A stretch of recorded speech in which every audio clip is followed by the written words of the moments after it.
والصلاة والسلام على من لا نبي بعده وعلى آله وأصحابه أجمعين إلى يوم الدين. أما بعد فأعوذ بالله من الشيطان الرجيم. بسم الله الرحمن الرحيم. وَإِذَا سَأَلَكَ عِبَادِي عَنِّي فَإِنِّي قَرِيبٌ أُجِيبُ دَعْوَةَ الدَّاعِ إِذَا دَعَانِ فَلْيَسْتَجِيبُوا لِي وَلْيُؤْمِنُوا بِي لَعَلَّهُمْ يَرْشُدُونَ. وقال النبي صلى الله عليه وسلم الدعاء مخ العبادة أو كما قال عليه الصلاة والسلام.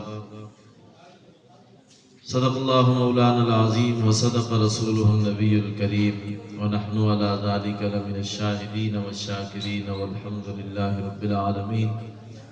تمام حضرات محفل کو بابرکت بنانے کے لیے ثواب کی نیت سے درود پاک پڑھ لیں. اللہم صلی علی محمد وعلی آل محمد کما صلیت علی ابراہیم وعلی آل ابراہیم انکا حمید مجید.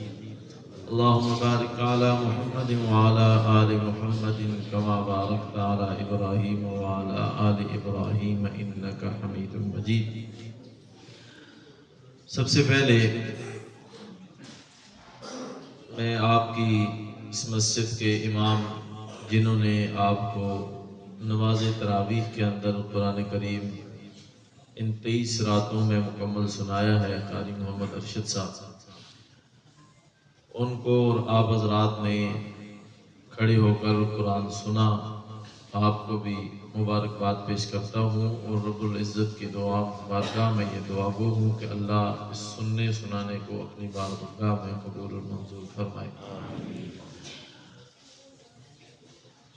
میں سوچ رہا تھا بات کہاں سے شروع کروں، کیا کروں. بچے نے جو کلام آپ کے سامنے پڑھا ہے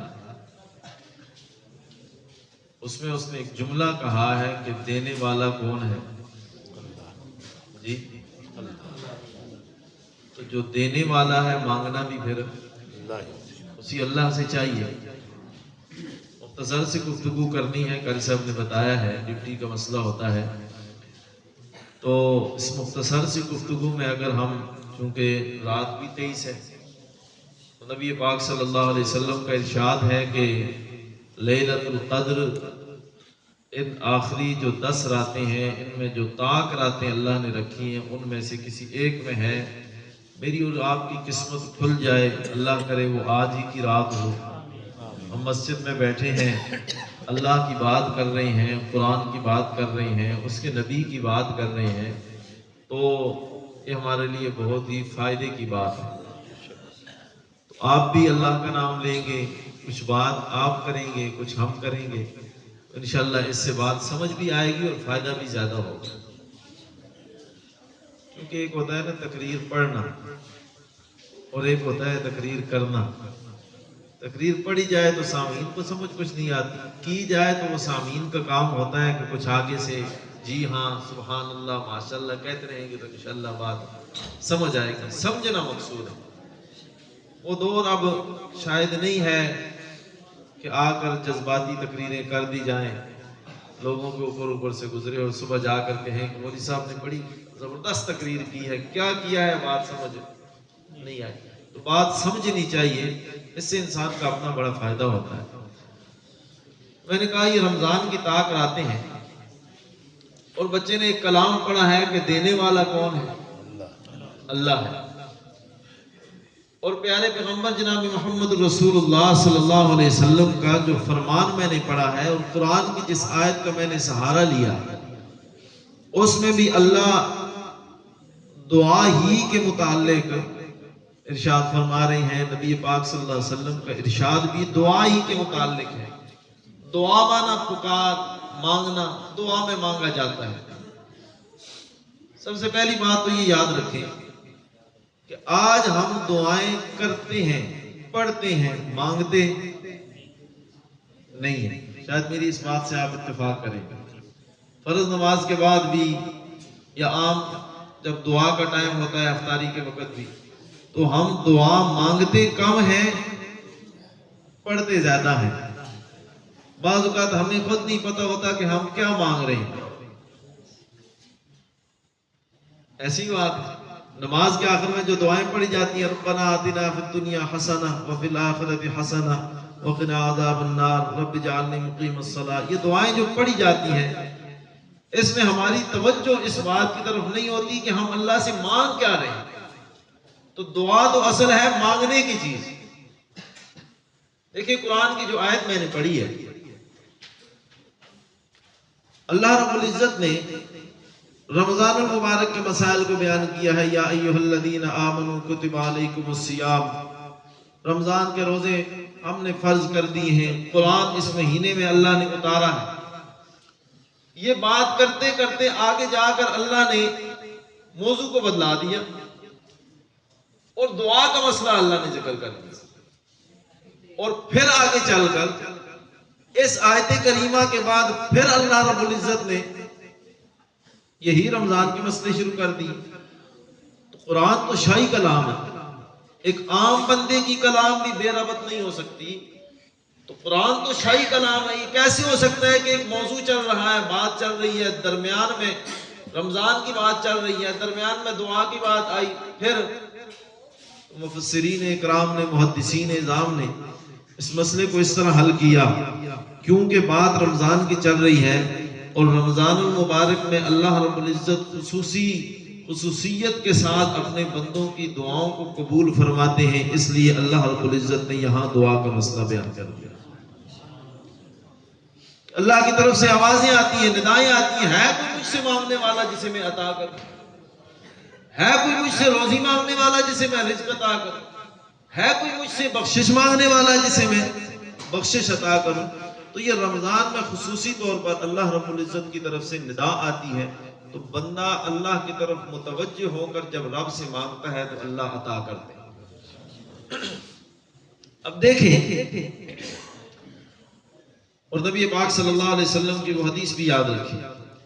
ایک تو پہلی بات میں نے آپ کے سامنے اس وقت میں یہ کر دی کہ دعا پڑھنے کی چیز نہیں ہے، دعا مانگنے کی چیز ہے. اس لیے جب بھی دعا کیا کریں تو کوشش کیا کریں اللہ سے باتیں کیا کریں، یا کم از کم اپنا بندہ ہر محاسبہ کر سکتا ہے، ہر بندہ کہ میں نے کتنا ٹائم ہو گیا ہے، کتنا وقت ہو گیا ہے اللہ سے بات چیت نہیں کی. پھر بندے کو سمجھ آئے گی کہ میں اپنے رب کے کتنا قریب ہوں یا کتنا دور ہوں. اللہ کے نبی فرماتے ہیں 3 بندوں کی دعائیں کبھی رد نہیں ہوتی.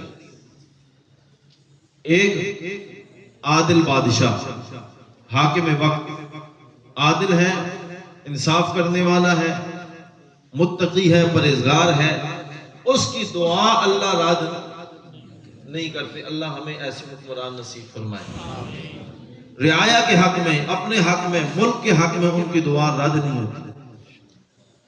دوسرے نمبر پر فرمایا کہ مظلوم کی دعا، بد دعا جو ہے وہ ظالم کے لیے وہ رد نہیں ہوتی، وہ قبول ہوتی ہے. اور اس رمضان المبارک میں تیسرے نمبر پر فرمایا کہ رمضان المبارک میں افطار کے وقت، خصوصی طور پر سحری کے وقت، افطار کے وقت اللہ بندے کی دعا کو رد نہیں کرتے. پھر دعا کی قبولیت، ہم تو دعائیں مانگتے ہیں، تو دعا کی قبولیت یاد رکھیں، اس کے لیے بھی شرائط ہے. دوسرے موقع پر نبی پاک صلی اللہ علیہ وسلم نے فرمایا کہ دعا جو ہے یہ کن بندوں کی قبول نہیں ہوتی. یہاں تو بتا دیا کہ ان کی رد نہیں ہوتی، پھر بتایا کہ کن کی قبول نہیں ہوتی. جو بندہ حرام کھانے میں ملوث ہے، حرام کھانا ہے، حرام پینا ہے، حرام پہننا ہے، ایسے بندے کی دعا اللہ قبول نہیں کرتا. اور نمبر 2 بات یاد رکھیں کہ جس معاشرے میں، جس ماحول میں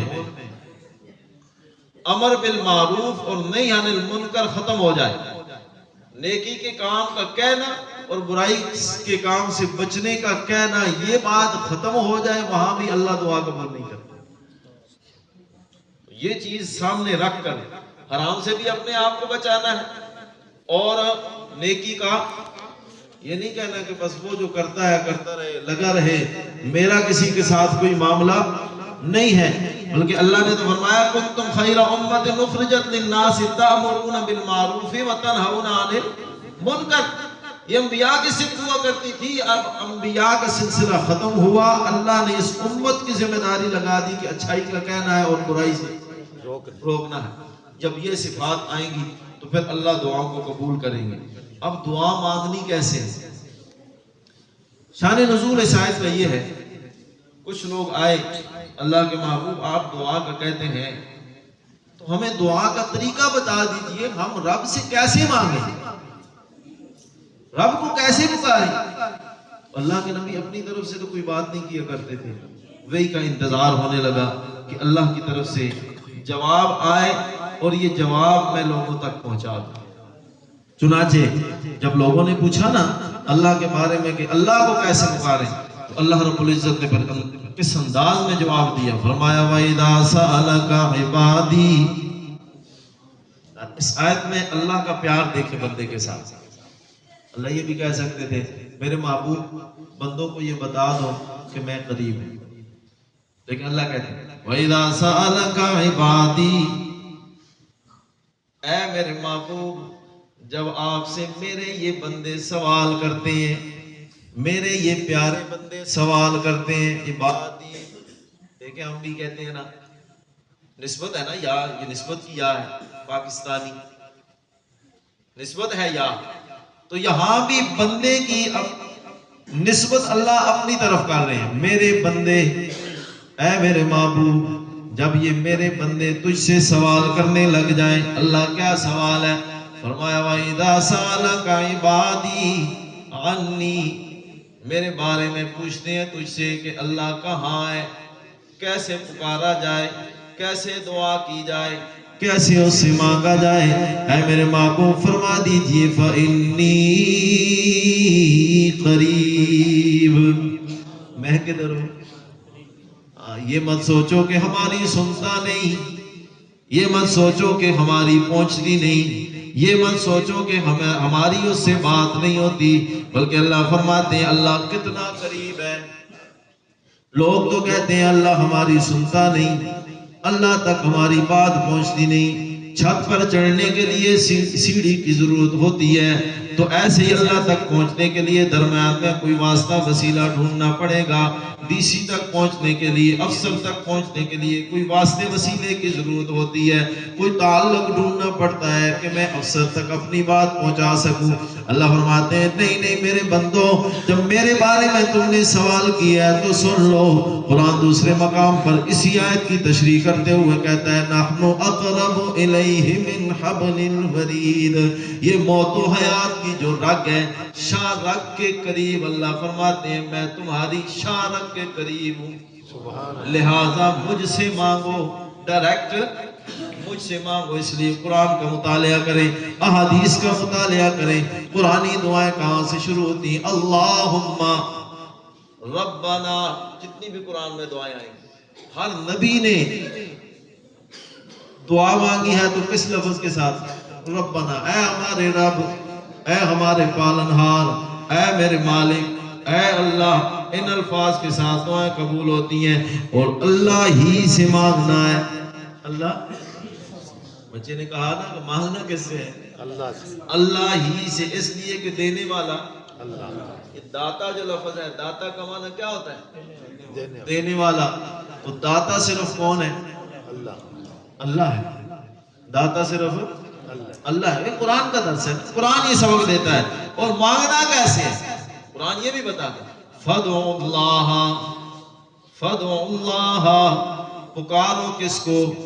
اللہ، پکارو کس کو؟ اللہ، دعا کرو اللہ سے، مخلصین لہ الدین، اسی اللہ کی خالص پکار کرو، خالص اس اللہ سے مانگو۔ اور بندہ ہر نماز میں بھی تو یہی وعدہ کرتا ہے اپنے اللہ سے، اے اللہ ایاک نعبد و ایاک نستعین، میں تیری ہی عبادت اللہ کرتا ہوں، کروں گا، اور مدد بھی، یہ وعدہ ہے نا اللہ سے۔ تو بندہ نماز میں رب سے وعدہ کرے اور باہر جا کر غیر کی پکار کرے، وعدہ خلافی ہے کہ نہیں؟ جی ہے نا؟ پکار صرف اللہ کی ہے، ندا صرف اللہ کو ہے. ما فوق الاسباب, اسباب سے ہٹ کر یاد رکھو مانگنا ہے. کوئی سبب نظر نہیں آ رہا, اندھیرا ہے, راستے بند نظر آتے ہیں, قرآن کہتا ہے پھر اللہ کے سامنے ندا لگاؤ, آواز لگاؤ, اللہ کو پکارو. پھر اللہ اگر مچھلی کے پیٹ میں بھی نبی ہے وہ پکارتا ہے رب کو, تو اللہ اس کی پکار کو سنتے ہیں, قبول کرتے ہیں. اللہ غار کے اندر بند ہو کے سارے راستے, پکار اللہ کی جائے گی تو پھر اللہ سنتے ہیں اور اس پکار کا جواب بھی دیتے ہیں. قرآن کیا کہتا ہے, اجیب دعوت الداعی اذا دعانی, اجیب دعوت الداعی اذا دعانی فلیستجیبوا لی ولیؤمنوا بی. او دنیا والو, کسی غیر کی پکار کرو گے, اللہ کے علاوہ کسی غیر سے مدد مانگو گے, کسی اور کو مشکل کشا و حاجت روا سمجھو گے, کسی اور کے در پہ جا کے ہاتھ پھیلاؤ گے. قرآن فتوہ لگاتا ہے, فرمایا وَمَنْ أَضَلُّ مِمَّنْ يَدْعُو مِن دُونِ اللَّهِ مَن لَّا يَسْتَجِيبُ لَهُ إِلَىٰ يَوْمِ الْقِيَامَةِ. او دنیا والو, وَمَنْ أَضَلُّ, اللہ کہتے ہیں میری کائنات میں نے اتنی بڑی دنیا بنائی, اتنی بڑی کائنات بنائی, میری نظر میں تو اس بندے سے گمراہ اور کوئی بھی بڑا نہیں ہے کہ جو مجھ کو چھوڑ کر غیر سے مانگتا ہے. بنانے والا تجھے میں ہوں, پیدا کرنے والا تجھے میں ہوں, روزی دینے والا تجھے میں ہوں. جب سب کچھ دے دیا, پھر جب ضرورت پڑتی ہے بن مانگے دے دیا. اللہ نے ہمیں سب کچھ دیکھے نا, بچہ جب ماں کے پیٹ میں ہوتا ہے رزق کی ضرورت ہوتی ہے, رزق کی ضرورت ہوتی ہے. اللہ نے بچے کے رزق کے لیے ایک راستے کا انتخاب کیا, اہتمام کیا اللہ نے کہ بچے کو خوراک کہاں سے ملتی ہے, ناف کے ذریعے سے. ایک راستہ ہے. اب یہی بچہ جب دنیا میں آتا ہے, بڑا ہو جاتا ہے, دنیا میں آتا ہے تو اللہ نے کتنے راستے بنا دیے. اس کی ماں کی چھاتی میں اللہ نے دودھ کی نہریں جاری کر دی, اہتمام کر دیا. وہ راستہ بند ہوا, اللہ نے اہتمام کر دیا اور انتظام کر دیا کہ تیرے لیے 2 دودھ کی نہریں خالص جاری کر دی. کتنی سائنس نے ترقی کی ہے, لیکن آج بھی سائنس بھی یہ کہتی ہے کہ جتنا بچے کے لیے ماں کا دودھ مفید ہے اتنی اور کوئی چیز مفید ہے, اس لیے کہ یہ انتظام کس کا ہے, میرے مالک کا ہے. بچہ بڑا ہوتا ہے, 2 سال پورے ہو گئے, اب بڑی عورتیں آ گئی, دادی نانی دودھ بس کرایا جائے. اللہ میں کھاؤں گا کہاں سے, کیا پیوں گا, ابھی تو انتظام ہی کوئی نہیں. اللہ نے کہا یہ 2 راستے میں نے بند کیے ہیں, تیرے لیے جانور کے 4 تھنوں کا انتظام میں نے کیا ہوگا. جیسے جیسے بڑھتا ہے بڑا ہوتا ہے, وہ 4 راستے بند ہوتے ہیں. اللہ نے 32 دان دے دیے منہ میں کہ اب تیرے کھانے کے لیے میں نے یہ انتظام کر دیا. جب کھا نہیں سکتا تھا, پینے کا انتظام. اب یہی بچہ جب جوان ہوتا ہے, طاقت کو پہنچتا ہے, اللہ نے ہاتھوں کو مضبوطی دے دی, پاؤں کو مضبوطی دے دی, جسم طاقتور دے دیا, تو کہتا ہے میں کھاؤں گا کہاں سے, میں کھاؤں گا. اللہ کہتا ہے میں قریب ہوں, مجھ سے مانگو, انتظامات تو تیرے لیے سارے میں نے کیے ہیں. آج یہی رولے ہیں نا دنیا میں نہیں ہوں گا تو میرے بچوں کا کیا ہوگا. کتنے واقعات آپ کے سامنے آتے ہیں نا, بچوں کو ہی مار دیتے ہیں, کیوں, میں نہیں ہوں گا تو. بھئی یہ رب کے انتظام ہے, رزق کا انتظام اللہ نے اپنے ہاتھ میں رکھا ہے, کسی کو نہیں دیا, یہ اللہ نے اپنے اختیار میں رکھا ہے. چنانچہ قرآن کیا کہتا ہے, وَمَنْ أَضَلُّ مِمَّنْ يَدْعُو مِن دُونِ اللَّهِ. 26واں پارہ, بالکل پہلا صفحہ جا کے گھروں میں قرآن کھول کے پڑھو, دیکھو قرآن کس انداز میں سمجھاتا ہے. وَمَنْ أَضَلُّ مِمَّنْ يَدْعُو مِن دُونِ اللَّهِ مَن لَّا يَسْتَجِيبُ لَهُ إِلَىٰ يَوْمِ الْقِيَامَةِ. او دنیا والو, اس شخص سے بڑا گمراہ بھی کوئی ہے کہ جو اللہ کو چھوڑ کر مِمَّن يَدْعُو مِن دُونِ اللَّهِ, اللہ کو چھوڑ کر کسی غیر کی پکار کرتا ہے, کسی غیر سے مانگتا ہے اور ایسوں سے مانگتا ہے, مَن لَّا يَسْتَجِيبُ لَهُ إِلَىٰ يَوْمِ الْقِيَامَةِ, تو قیامت کے دن تک جواب دینے کی طاقت. یہ پکارتا رہے, یہ لگا رہے. اللہ کیا کہتے ہیں, میرے علاوہ کسی سے مانگے گا غیر سے, ما فوق الاسباب, اسباب سے ہٹ کر, تو قیامت کے دن تک وہ جواب قبول کرنا تو دور کی بات ہے. من لا يستجیب له الى یوم القیامہ، کیسے دیں گے، کیسے جواب دیں گے؟ وَهُمْ عَنْ دُعَائِهِمْ غَافِلُونَ، اللہ فرماتے ہیں وہ تو ان کی پکاروں سے، ان کی دعاؤں سے ہے ہی غافل۔ وَهُمْ عَنْ دُعَائِهِمْ غافلون، جب اللہ کو چھوڑ کر کسی غیر کی پکار ہوگی تو وہ تو دعا سنتا ہی نہیں ہے، پتہ ہی اسے نہیں ہے مجھ سے کوئی مانگ رہا ہے، میں نے کسی کو دینا تو دور کی بات ہے۔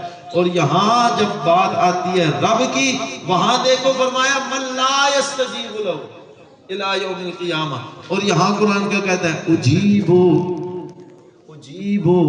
میں جواب دیتا ہوں، میں پکار کو سنتا ہوں، میں پکاروں کو قبول کرتا ہوں۔ شرائط کے ساتھ دعا مانگی جائے۔ اللہ کا دعویٰ، قرآن کا ہمارا ایمان ہے کہ قرآن کا ایک لفظ، ایک نقطہ، ایک حرف بھی جھوٹا نہیں ہے نا؟ یہی قرآن جو آپ نے سنا ہے، اس پر ایمان ہے کہ نہیں ہے؟ قرآن تو کہتا ہے کہ مجھ سے کوئی مانگے، اللہ کہتے ہیں میں سنتا ہوں، میں پکاروں کو قبول کرتا ہوں، میں جواب بھی دیتا ہوں، قبول کرتا ہوں۔ اب دعا کے اندر اگر دیکھیں، ایک مثال کے طور پر سمجھاتا ہوں، آج ہماری دعائیں قبول نہیں ہو رہی، دعا قبول نہیں ہو رہی، ہم اللہ سے مانگتے ہیں نہیں مانی جا رہی۔ اب ایک بندہ کھانا کھاتا ہے، مثال کے طور پر گوشت کھاتا ہے، فروٹ کھاتا ہے، وہ ٹھیک ہے، پیٹ میں جا کر گڑبڑ ہو جاتی ہے، تکلیف ہو جاتی ہے، پیٹ خراب ہو جاتا ہے، کوئی تکلیف اٹھ جاتی ہے، تو مسئلہ اس کھانے میں ہے یا مسئلہ پیٹ کے اندر ہے؟ جی مسئلہ تو ہمارے اندر ہے نا۔ وہ ٹھیک ہے، ایک بندے کو شفا دے رہا ہے، اس کے اندر طاقت پیدا کر رہا ہے، گڑبڑ اپنے اندر ہے۔ اب دعا قبول نہیں ہو رہی تو اصل مسئلہ مانگنے میں ہے۔ مانگنے کے لیے توجہ چاہیے، کم از کم بندے کو خود تو پتا ہونا کہ میں رب سے کیا مانگ رہا ہوں، اتنا تو ہونا چاہیے، تو پھر اللہ دعاؤں کو قبول کرتے ہیں۔ اور قرآن کہتا ہے میرے محبوب آپ لوگوں کو بتا دو، وَإِذَا سَأَلَكَ عِبَادِي عَنِّي فَإِنِّي قَرِيبٌ أُجِيبُ دَعْوَةَ الدَّاعِ إِذَا دَعَانِ، جب بھی مجھے کوئی پکارنے والا پکارتا ہے، مانگتا ہے مجھ سے، تو میں اس کی دعاؤں کا جواب دیتا ہوں، اس کی پکار کو سنتا ہوں، قبول کرتا ہوں۔ فَلْيَسْتَجِيبُوا لِي وَلْيُؤْمِنُوا بِي لَعَلَّهُمْ يَرْشُدُونَ، بندے کو بھی چاہیے نا کہ وہ مانگے پھر رب سے، اور مانگنے کا طریقہ میں نے بتا دیا، فَادْعُوا اللَّهَ مُخْلِصِينَ لَهُ الدِّينَ، خالص اللہ ہی کے سامنے جب بندہ عاجزی کرتا ہے نا، اللہ میں تو کمزور ہوں، میرے پاس تو کچھ بھی نہیں ہے، اختیارات تیرے پاس ہیں، تو میں تجھ سے ہی مانگنے آیا ہوں، تو پھر اللہ بڑی غیرت والی ذات ہے، پھر اللہ دعاؤں کو قبول کرتے ہیں۔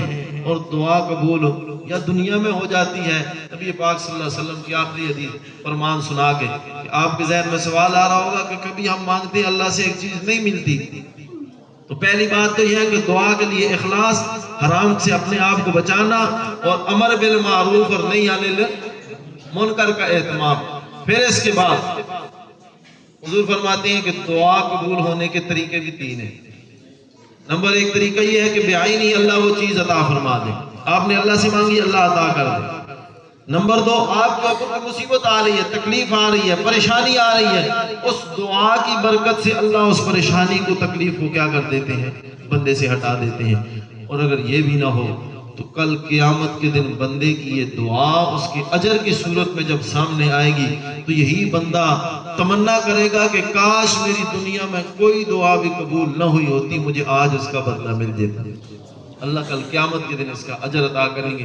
تو یہ دعائیہ محفل ہے، تو ہم نے دعا مانگنی کس سے ہے؟ کم از کم یہ نظریہ پکا کے جائیں، مانگنی خالص اللہ سے ہے، توجہ کے ساتھ مانگنی ہے۔ یہ چند راتیں آج 23 ہو گئی ہے، پتہ نہیں 29 ہوں گی یا 30 ہوں گی، 6-7 دن رہ گئے ہیں، تو ان دعاؤں کا اہتمام، حضور فرماتے ہیں نا، مشہور حدیث ہے، اس میں ایک ٹکڑا یہ ہے کہ وہ بندہ بھی تباہ و برباد ہو جائے جس بندے کو یہ رمضان کا مہینہ ملے اور اس رمضان کے بابرکت مہینے میں وہ اپنے اللہ کو راضی نہ کر سکے، اللہ سے تعلق نہ بنا سکے، تو حضور نے اس پر آمین کہی۔ تو ہمیں اس پر دعا سے بچنا ہے۔ پہلے کوتاہیاں ہو گئی، کمیاں ہو گئیں، نہیں توجہ تھی، اقرار کریں اللہ غلطی ہوگی، معاف فرما دیں، آئندہ نہیں ہوگی، اور اس اللہ سے اپنا تعلق مضبوط بنا لیں۔ دیکھیں دنیا بھی سنورے گی، آخرت بھی سنورے گی۔ اللہ ہم سب کو عمل کی توفیق نصیب فرمائے۔ وآخر دعوانا ان الحمدللہ رب العالمین۔ سارے حضرات درود پاک پڑھ کے دعا کر لیں۔ اللہم صلی علی سیدنا وعلی آل سیدنا و مولانا محمد وبارک وسلم ثم صلی علیہ۔ یا اللہ ہماری عبادات کو، نماز تراویح کو، روزہ رکھنے کو، افطار کو، سحری کو، یا اللہ جتنی بھی عبادات ہیں یا اللہ سب کو اپنے دربار میں قبول و منظور فرما۔ کمی کوتاہی انسان سے ہو جاتی ہے، یا اللہ کمیوں کوتاہیوں سے معاف فرما۔ یا اللہ جو نیکیاں کی ہیں انہیں قبول فرما، جو گناہ ہوئے ہیں ضرور ہوئے ہیں یا اللہ اس رمضان میں ہماری زندگی میں پہلے یا اللہ ان کو معاف فرما۔ یا اللہ ہمارے گناہوں کو معاف فرما، ہمیں نیکی کرنے کی توفیق نصیب فرما، ہمیں گناہوں سے بچنے کی توفیق نصیب فرما۔ اللہ ہمارا مالک تو ہے، ہم اقرار کرتے ہیں، دینے والا تو ہے، خالق ہمارا تو ہے، رازق ہمارا تو ہے۔ یا اللہ ہمارے حال پہ رحم فرما، یا اللہ ہمارے حال پہ رحم فرما۔ ہم تیرے در کے علاوہ یا اللہ کسی سے نہیں مانگتے، اللہ تو ہمارے حال پہ رحم فرما۔ جو مسلمان پریشان حال ہے، جس پریشانی میں بھی ہے یا اللہ سب کی پریشانیاں دور فرما۔ یا اللہ جو مقروض ہے اس قرضوں کی ادائیگی کے غیبی اسباب پیدا فرما۔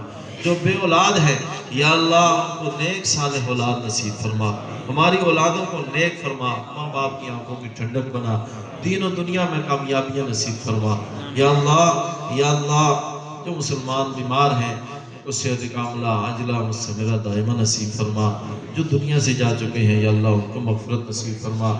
مساجد کو آباد کرنے والے، مدارس کو آباد کرنے والے یا اللہ جو لوگ ہیں، تعاون والے لوگ ہیں یا اللہ ان کے گھروں کو آبادیاں نصیب فرما۔ یا اللہ ہمیں مساجد مدارس کے ساتھ تعلق بنانے کی، ان کو آباد رکھنے کی توفیق نصیب فرما۔ یا اللہ یہ ملک پاکستان تیری خاص نعمت ہے اور اس نعمت کی قدر آج دنیا کو ہو رہی ہے۔ جو لوگ وابستہ ہیں، دنیا کو دیکھ رہے ہیں، ان کو اس نعمت کی قدر ہو رہی ہے۔ یا اللہ ہمیں بھی اس نعمت کی قدر کی توفیق نصیب فرما۔ آزادی سے تیرا نام لیا جا رہا ہے، تیری نبی کا نام لیا جا رہا ہے، قرآن کا نام لیا جا رہا ہے۔ یا اللہ یہ نعمت ہے، یا اللہ اس نعمت کی قدر کی توفیق نصیب فرما۔